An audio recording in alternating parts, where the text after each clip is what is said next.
cette semaine, c'est la première semaine européenne de sensibilisation à l'arrêt cardiaque. Chaque pays se mobilise en Europe pour sensibiliser la population aux gestes de premier secours, à l'utilisation du défibrillateur. Il faut savoir qu'en Europe, aujourd'hui, il y a 400 000 personnes qui décèdent chaque année d'un arrêt cardiaque et on en sauve 10%.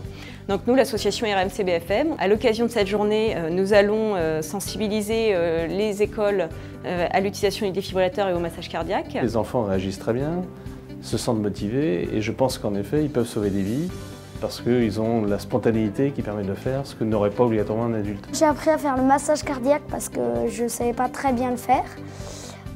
J'ai appris aussi le défibrillateur. Je ne savais pas que ça existait, je ne savais pas où on le trouvait. On a appris que 40 000 personnes par année mouraient d'arrêt cardiaque.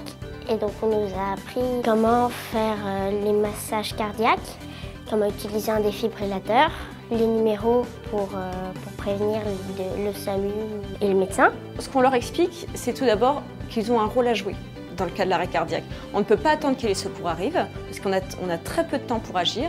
Donc on leur apprend déjà que c'est un geste citoyen, qu'il faut agir, qu'il faut aider l'autre, que c'est important, et que pour cela, il va falloir faire le massage cardiaque, utiliser le défibrillateur. C'est vrai qu'il faut savoir sur quel bouton appuyer à tel moment, le massage cardiaque, quel rythme prendre, mais sinon, vu que le défibrillateur nous dit ce qu'il faut faire, c'est un peu plus facile. Le but de cette journée, c'est qu'effectivement, il y a un dynamisme, il y a un mouvement qui se fasse au niveau européen. Et nous, en France, pour initier ce mouvement, on va dans les écoles, on fait passer des spots sur les antennes en France pour sensibiliser davantage la population. On mobilise autour de l'application Arrêt cardiaque pour que les gens téléchargent l'application, pour que les gens recensent eux-mêmes les défibrillateurs. Et ça, je pense qu'aujourd'hui, il faut que les gens prennent conscience que chacun a son rôle à jouer dans le cas de l'arrêt cardiaque. Alors cette boîte, ça s'appelle le Mini-Anne. C'est comme ça, je vais pouvoir m'entraîner à la maison et montrer à mes parents ce que j'ai fait aujourd'hui.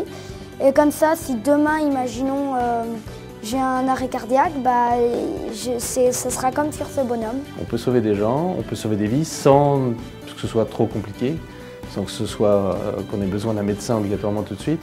Et donc sauver des vies, c'est quand même merveilleux. Par rapport à d'autres pays européens, effectivement, on est sur une bonne lancée, on continue à sauver des vies, à installer des défibrillateurs, mais effectivement, par rapport à Amsterdam, par exemple, où il y a 40% de taux de survie, on est encore très en retard. Et nous, l'objectif aujourd'hui, c'est de continuer le combat pour sauver des vies.